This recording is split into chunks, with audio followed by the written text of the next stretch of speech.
En abril del año 2002, Ray Krohn, expreso condenado a muerte, se convirtió en el prisionero número 100 en los que pasaron por la prueba de ADN desde que la pena de muerte se reincorporó en 1976.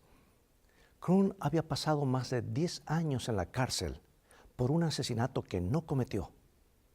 ¿Cómo pasó Krohn su primer día en libertad? Comió bistec y fue a nadar en una piscina del hotel. Y casi inmediatamente después de su liberación, comenzaron a verificarse deficiencias en el sistema de justicia que le habían causado su condena. Krohn había sido condenado no una vez, sino 2 veces por el mismo crimen, a pasar el resto de su vida en prisión. Pero ahora estaba libre. Y cuando se le preguntó cómo planeaba reconstruir su vida, Ray Krohn respondió: no pienso en la reconstrucción, creo en empezar de nuevo. Tengo una nueva vida para entrenar, sueños. No quiero ser negativo, vengativo o enojado. No tengo tiempo para eso. ¿Sabes que la vida, la muerte y la resurrección y la ascensión de Jesucristo fueron medios de liberar al hombre del poder del pecado y la muerte y nos devuelve a una relación correcta con Dios mismo? Somos llamados a vivir libres en Cristo. La lección de hoy describe el papel crucial que el bautismo juega en el cambio extremo de la vida del pecador. La muerte del creyente al pecado en el bautismo es tan real, completa, como lo fue la muerte literal de Cristo. Y como la resurrección de Cristo de la tumba señaló un nuevo nacimiento total, así cuando salimos de esa tumba líquida, comenzamos una nueva vida en Cristo. En un momento más regresaré.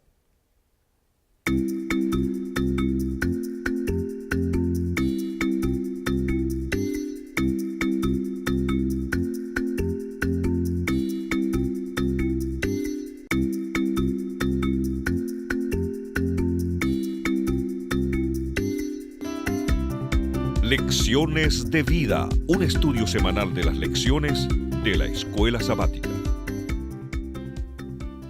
Comencemos nuestro estudio con esta hermosa promesa en Gálatas capítulo 4, versículo 7. Así que ya no eres esclavo, sino hijo, y si hijo, también heredero de Dios por medio de Cristo. O sea que Pablo le dice a los Gálatas que no debieran vivir y actuar como esclavos, sino como hijos e hijas de Dios, con todos los derechos y privilegios que eso implica. Una verdad que el joven Martín Lutero necesitaba escuchar. Y a medida que se profundizaban sus convicciones de pecado, Martín buscó obtener el perdón y la paz por sus propias obras. Llevaba una vida sumamente rigurosa, procurando mediante ayunos, vigilias y azotes someter los males de su naturaleza, pero la vida monástica no le trajo ningún alivio. Probó todos los sacrificios por los cuales pensaba que obtendría esa pureza de corazón que lo habilitaría a presentarse ante Dios aprobado.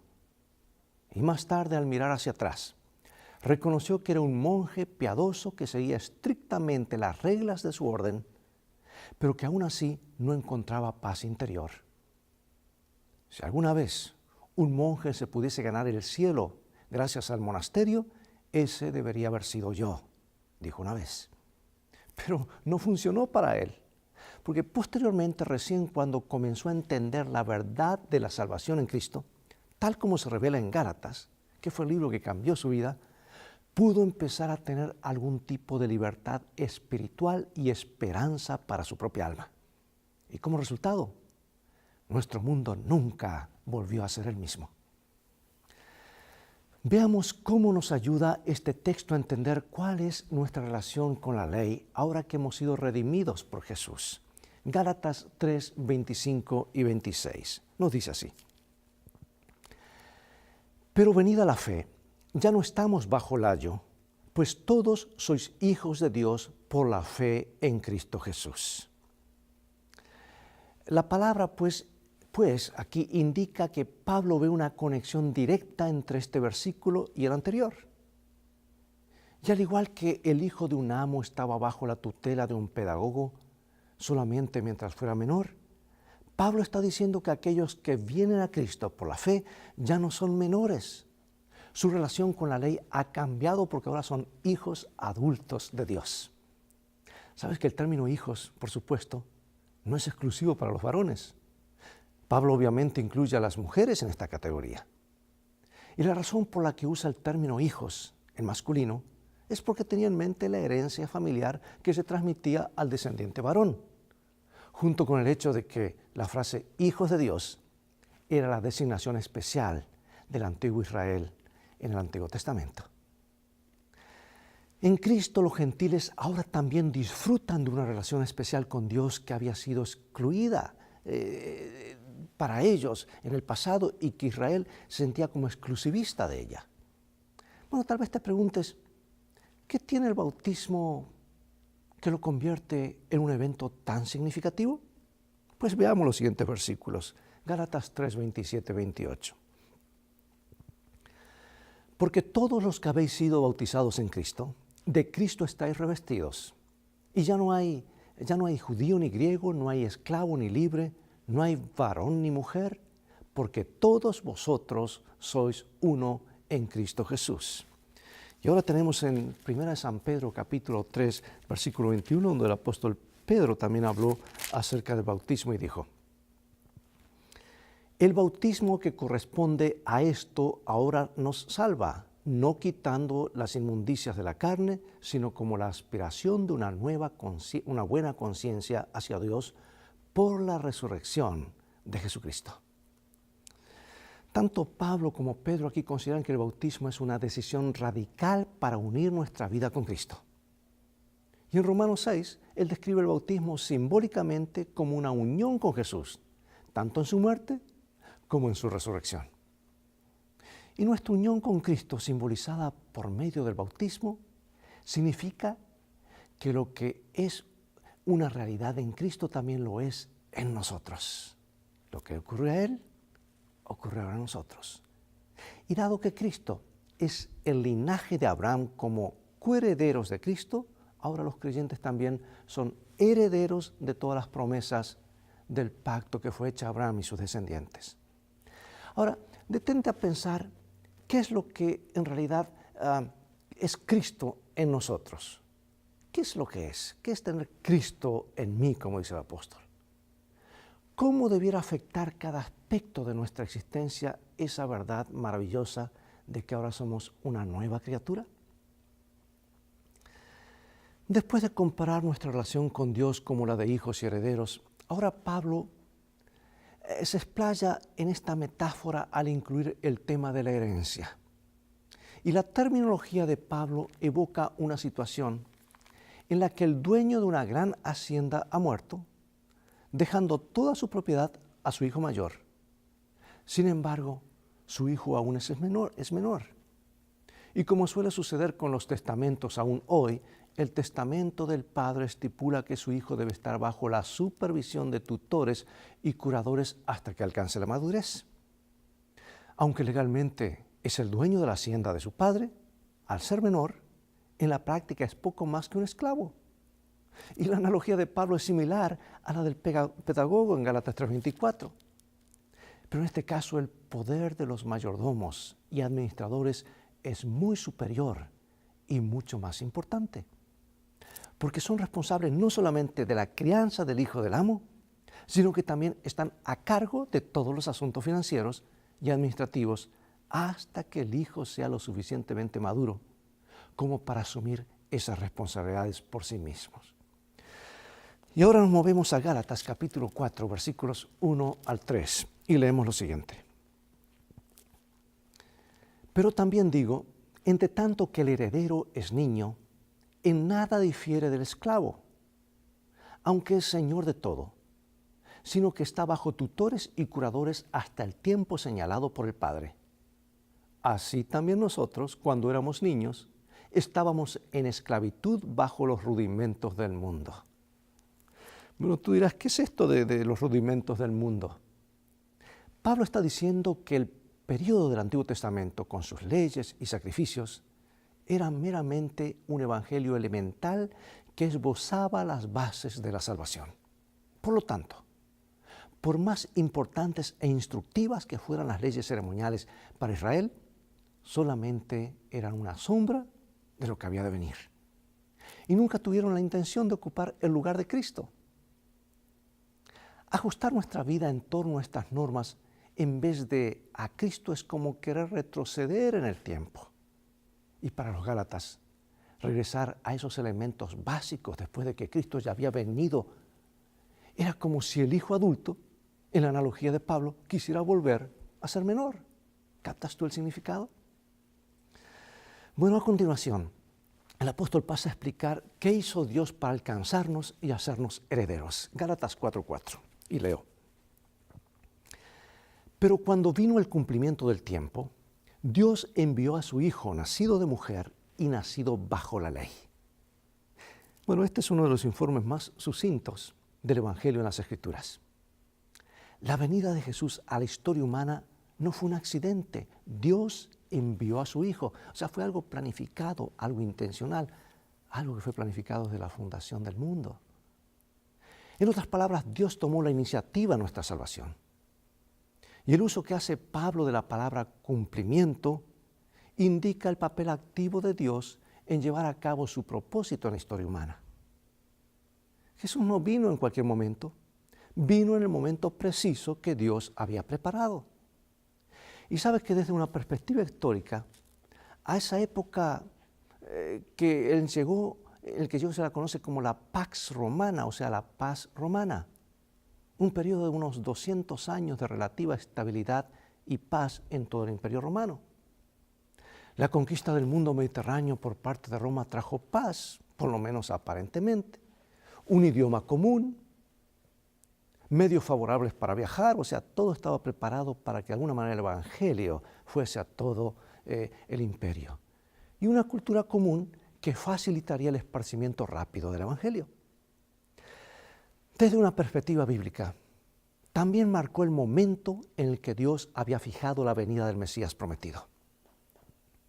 Dios no envió un mensajero celestial, vino Él mismo.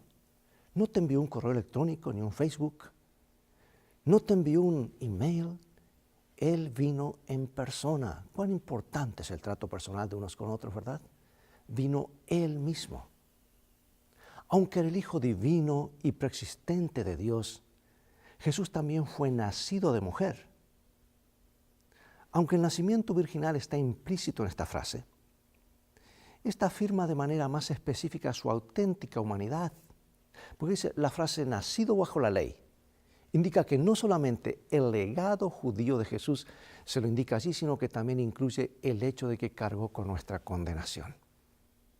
Era necesario que Cristo tomara nuestra humanidad, porque con nuestra naturaleza humana caída, Cristo calificaba legalmente para ser nuestro sustituto, Salvador y sumo sacerdote. Y lo fue, y lo es. Como el segundo Adán, vino a reclamar todo lo que el primer Adán había perdido por su desobediencia.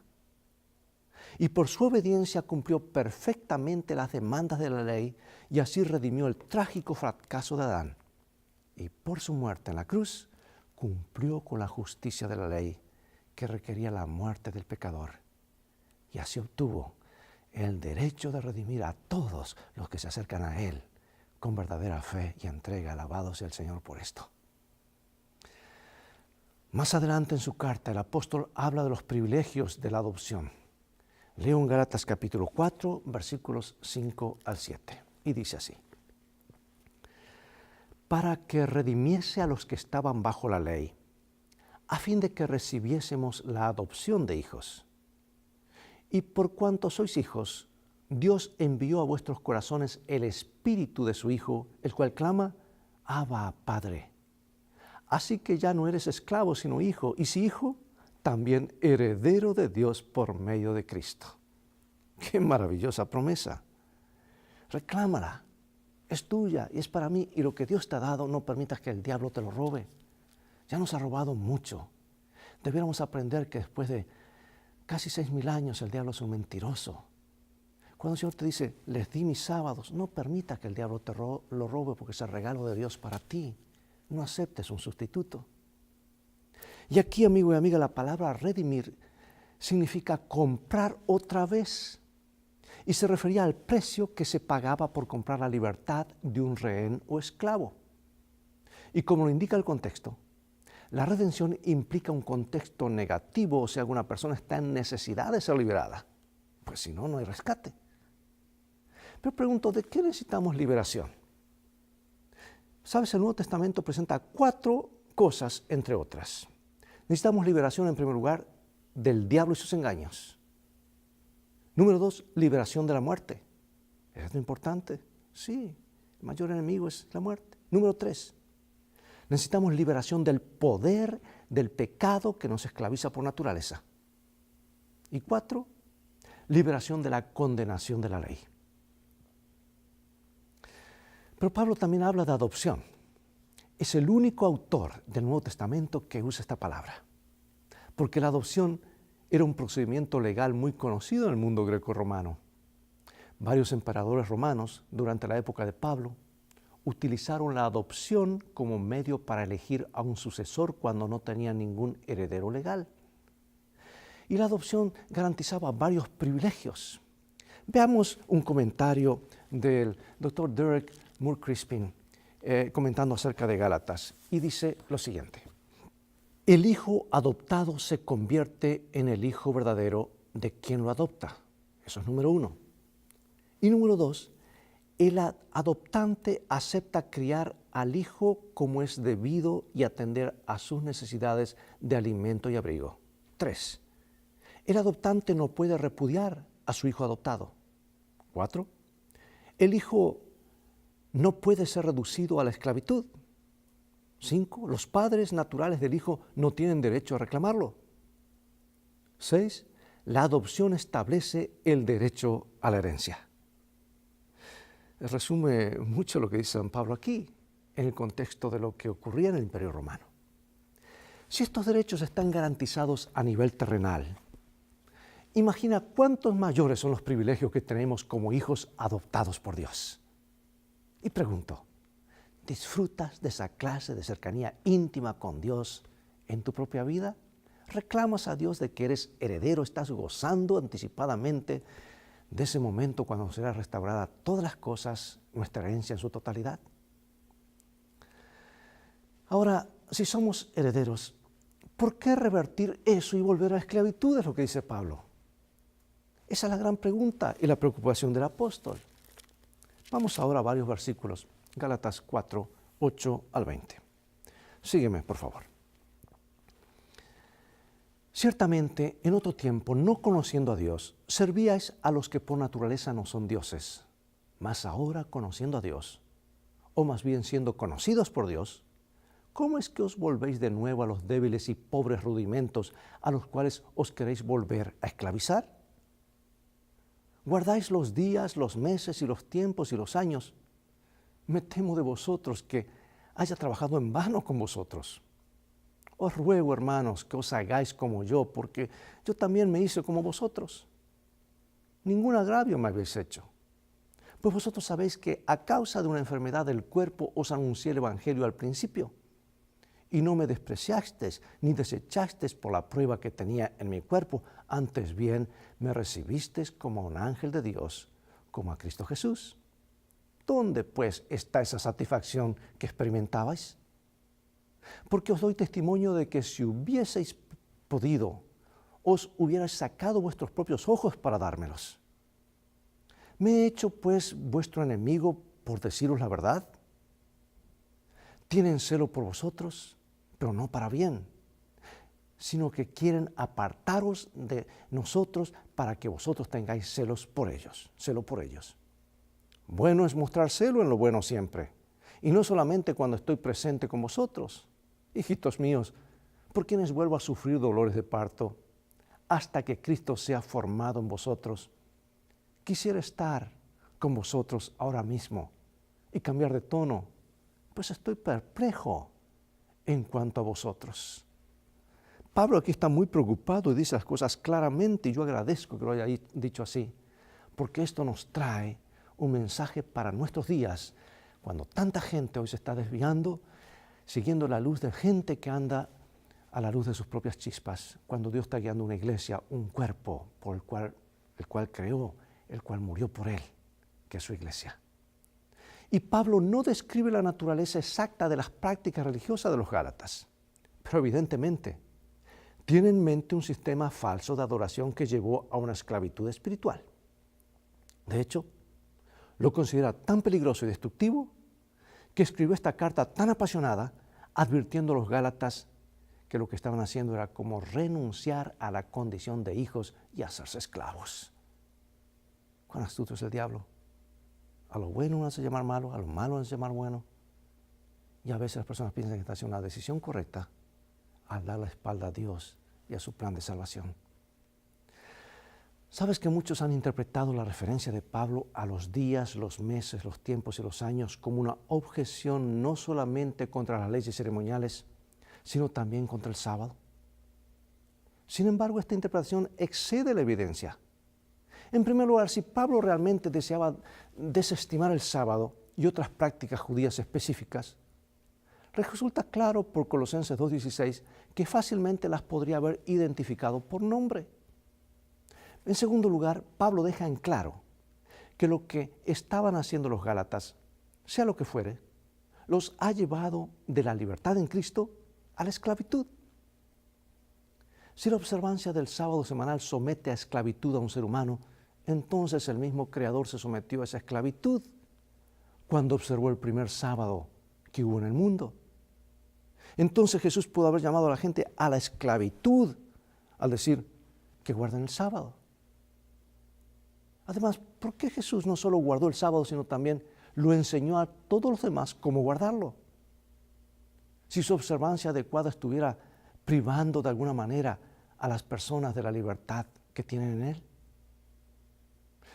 Como hijos e hijas de Dios adoptados, debemos aprender la vida del Padre, lo que significa vivir en Él y lo que significa compartir su amor con aquellos miembros de la familia que están perdidos.